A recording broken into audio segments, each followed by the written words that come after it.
What is the face of a coward? The back of his head as he runs from the battle. William Shakespeare once wrote that a coward dies 1,000 times, but the valiant taste of death but once. Elections have consequences, and cowardice has a price.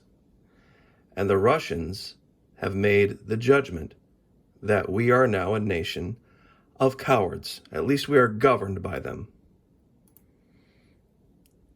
Very recently, 4 October 2021, Russian Navy successfully fires Zircon anti-ship hypersonic cruise missile from nuclear submarine for first time ever. This is from RT. The Russian armed forces have successfully conducted the first test launch of its state-of-the-art Zircon hypersonic missile from a nuclear-powered submarine firing at a target in the Barents Sea in Russia's Arctic North. The Ministry of Defense published a video showing the successful test. Now, I'm sure many of you have heard about this before.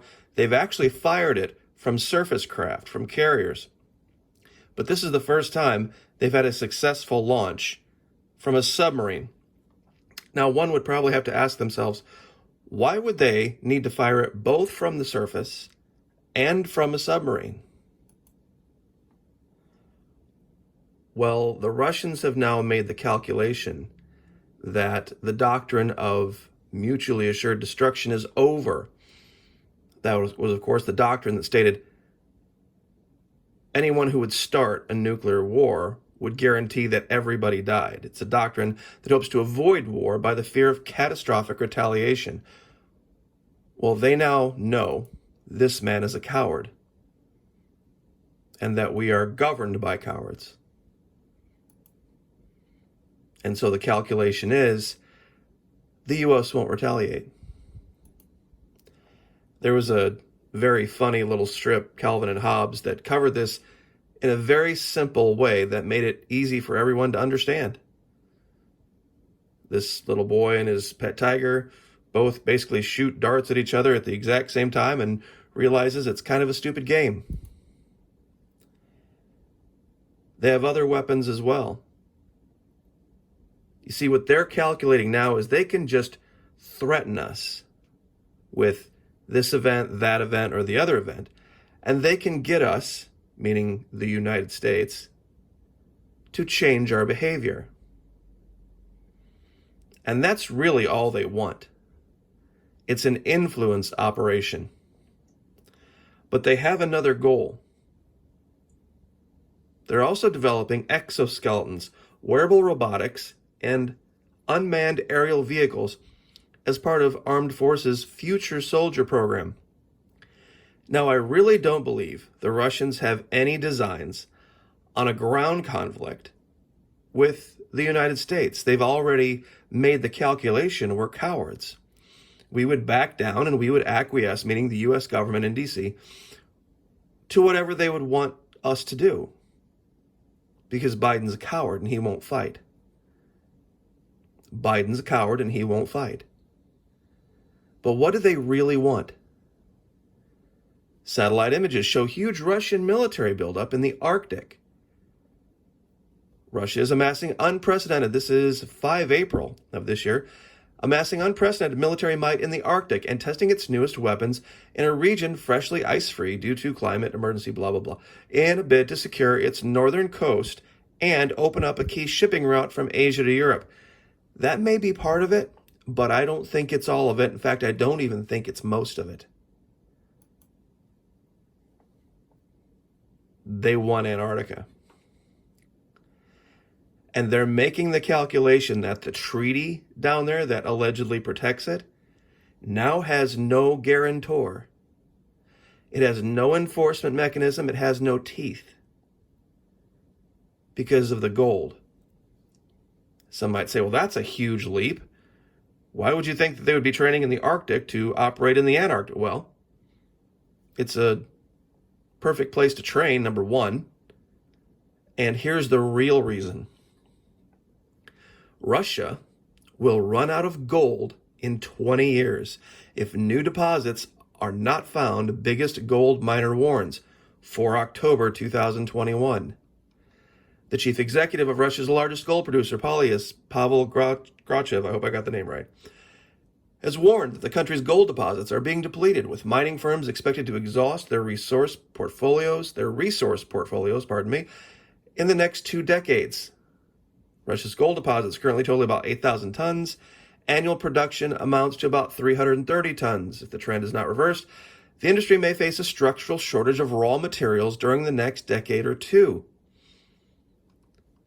Now, they're short on a lot of resources. And there's this huge, unexplored, very frosty area, larger than the entire continent of Europe, just waiting to be exploited. And the one guarantor of its, pristine state now has demonstrated itself over and over again to be a coward. Consequences. This is what they're going to do. And the reason that they decided to test that missile as a deterrent, the anti-ship missile, from a submarine, is that a submarine isn't as threatened by the weather patterns on the surface around Antarctica. Meaning a nuclear-powered submarine could get below the surface, get away from all the churning waves and wind, and could patrol the region. And it's a hypersonic missile. If the Russians went down there and they had operations going and the U.S. somehow, some way, tried to intervene, well, they would know that at any moment in time, any ship could get sunk by that missile. So they wouldn't intervene. Checkmate. Now, I know this sounds like, or looks like, I should say, a very strange place to go from there, but it goes right along with it because it has to do with bravery, the exact opposite of cowardice. Kill the black market with your ration stamps. Accept no rationed food without giving up ration stamps. Pay no more than the ceiling price. Remember, it takes 2 to make a black market. You see, you have to cross out the word black here, and you have to put in the word free. This is an actual advertisement put out by the government in World War II because they were rationing food, and they were giving out ration stamps.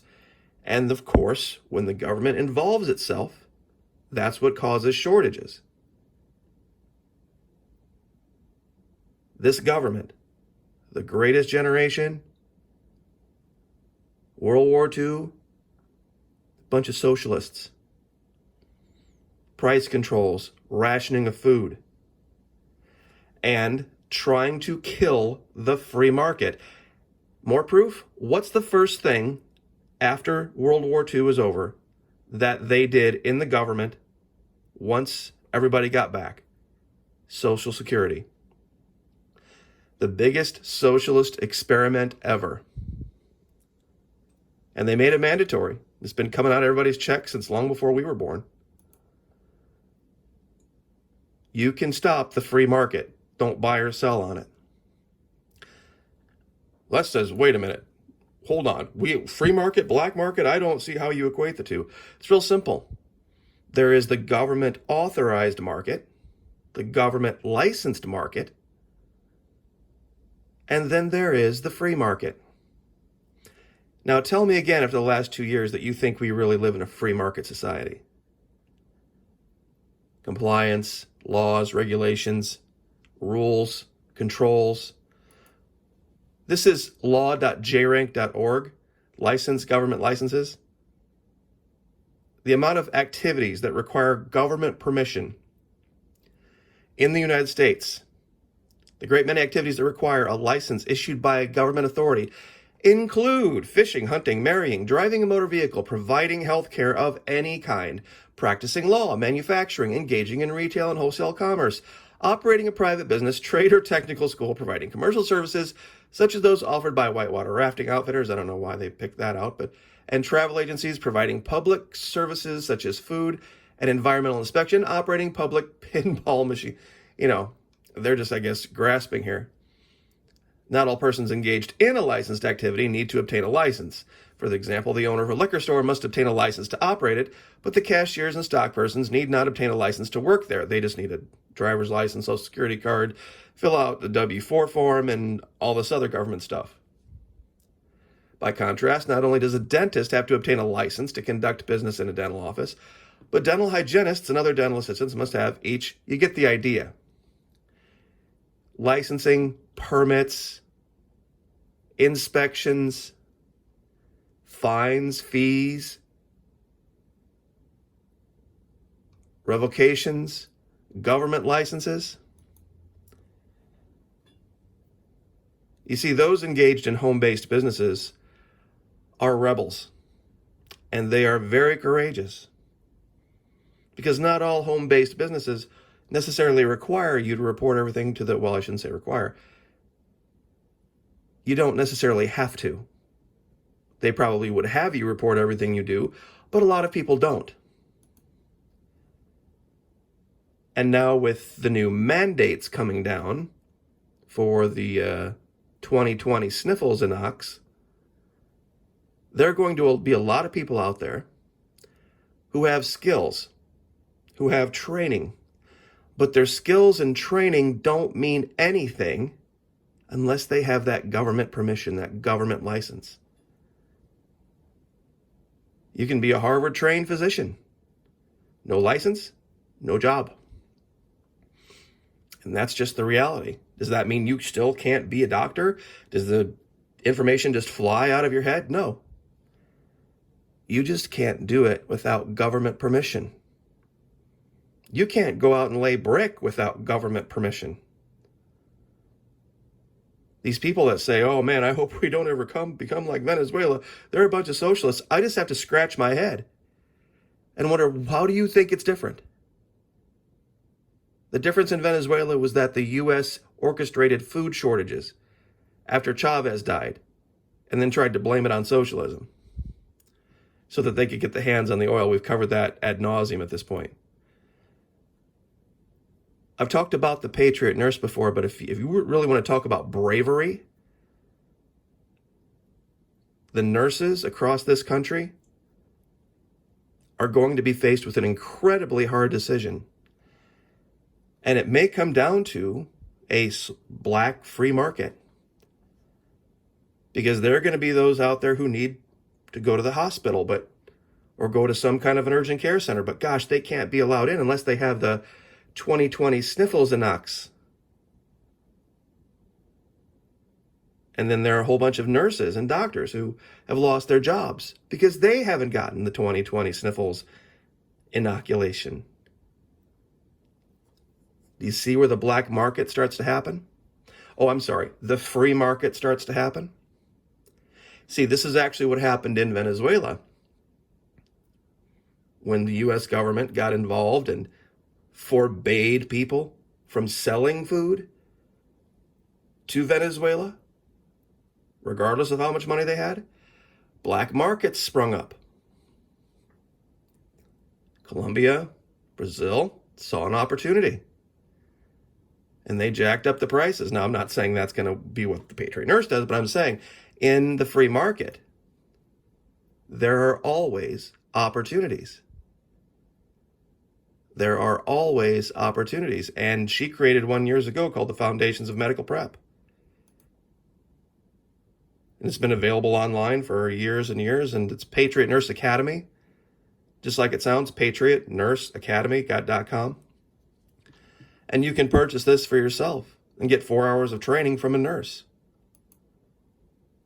A licensed nurse that may at some point be faced with a decision of having to work solely on the black market. Heck, Dianne Feinstein just put out a bill saying that you can't even fly on a plane. She used to go travel and train people in person. She may not be able to do that anymore.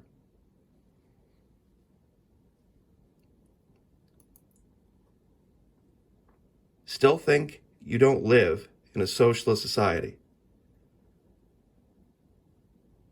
You see, because everything I've just explained has been going on for years and years and years and years, not just in the last 6 to 9 months. What's changed in the last 6 to 9 months is cowardice. Cowardice in the government will result in bravery in the people. We will be the counterposition. We will be the weight that swings the pendulum back the other way. We've just got to be brave and be strong and hang on and not live in fear. So anyway, I'll give you all these links. God bless. If you have the ability to, I would highly recommend Foundations of Medical Prep, PatriotNurseAcademy.com. Best money you'll ever spend. And I'll leave it there. God bless. Like, share, subscribe, and we will see you guys next time.